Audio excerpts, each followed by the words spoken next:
আমরা কিন্তু অনেকে প্রচুর গ্রামাটিক্যাল আইটেম জানি, প্রচুর ইংরেজির বাক্য আমরা ইংলিশে তৈরি করতে পারি, কিন্তু আমাদের সমস্যাটা কি হয়? সমস্যাটা কি?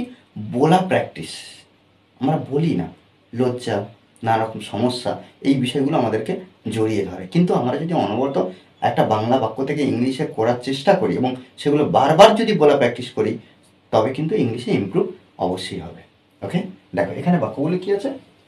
আমি গাড়ি চালাতে জানি না, সে কম্পিউটার ব্যবহার করতে জানে না, পূজা মোবাইল ব্যবহার করতে জানে না, সে অনলাইনে জিনিসপত্র কিনতে জানে না। দেখো এখানে এক্সপ্রেশনটা আমরা কি দেখতে পাচ্ছি, যে জানি না। আমরা এখানে দুভাবে করতে পারি।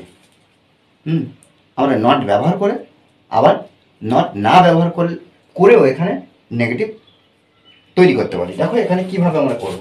আমি জাস্ট এখানে একটা গঠন যে লিখতে হয় বা গঠন জানতে হয়, সেই গঠনটা এখানে আমরা লিখবো না। জাস্ট একটা বাক্য যদি আমরা করি তাহলে আমরা জেনে যাব যে কোন গঠনে বা কিভাবে ট্রান্সলেট হচ্ছে। তাহলে কি, আমি গাড়ি চালাতে জানি না, আমরা কি করব, প্রত্যেকবার এই যে জানি না বা অজানা, এর জন্য কি করব, আননোন ব্যবহার করব। আননোন অর্থাৎ অজানা বা জানি না, এইরকম বিষয়টা। তাহলে কি, সাবজেক্ট কে, আমি, আই। আয়ের পরে আমরা কি করব, অ্যামিজারের মধ্যে যে কোনো একটা আনবো। আয়ের পরে অর্থাৎ যে সাবজেক্ট পাবো সেই সাবজেক্টের পরে আমরা বি ভার্ব, অ্যামিজার, এই তিনটের মধ্যে যে কোনো একটা নিয়ে আসবো। আয়ের পরে কি হয়, অ্যাম হয়, আমরা জানি। অ্যাম আননোন, আমি জানি না গাড়ি চালাতে। এরপরে এই যে আননোনের পরে আমরা কি করব, ইন ব্যবহার করব। ইন ব্যবহার করব। ইন, এবার এই যে ভার্বটা চালাতে, চালাতে, চালানো, ড্রাইভ, ড্রাইভ মানে চালানো, তাহলে চালাতে আইএনজি যুক্ত করে দেবো, ড্রাইভিং। ড্রাইভিং কি চালাতে, গাড়ি। আমরা আকার ব্যবহার করতে পারি, আকার, অথবা শুধু কার ব্যবহার করতে পারি।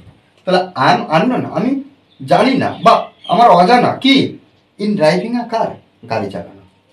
সে কম্পিউটার ব্যবহার করতে জানে না, একইভাবে এখানে সে ব্যবহার করে, অর্থাৎ হি ব্যবহার করতে পারি অথবা সি ব্যবহার করতে পারি, সি বা হি, ইচ। আর সাবজেক্ট যেহেতু থার্ড পারসন সিঙ্গুলার নাম্বার, আর থার্ড পারসন সিঙ্গুলার নাম্বার হলে ওর পরে আমরা ইচ বসাবো অ্যামিজারের মধ্যে। He is, he is unknown.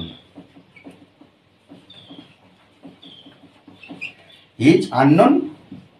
In ব্যবহার করতে, ইউজ থেকে ইউজিং করব। Computer, computer.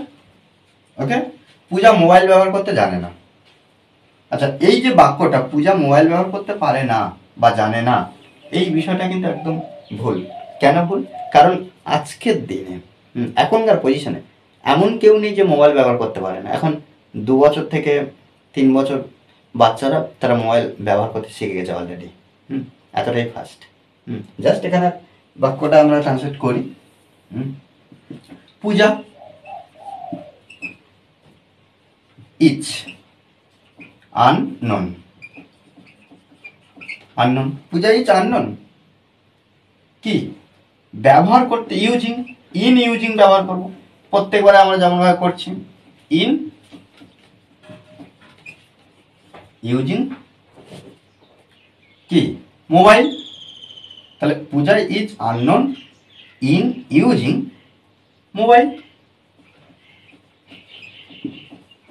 ওকে, আচ্ছা, সে অনলাইনে জিনিসপত্র কিনতে জানে না। একইভাবে, আচ্ছা, এই বাক্যটা আমি এখানে ট্রান্সলেট করব না। একইভাবে আপনারা এর মতন একইভাবে এই গঠনে ট্রান্সলেট করতে হবে। কেন? কারণ আমাদের নিজেরা প্র্যাকটিস করতে পারবো। আমরা যদি একা একা যদি প্রত্যেকটা বাক্য যেভাবে আমরা শিখছি, যেভাবে আমরা করছি, এই ধরনের যদি নিজেরা প্র্যাকটিস করতে পারি, চেষ্টা করি, তাহলে কি ইংলিশে আমাদের ইমপ্রুভ হবে।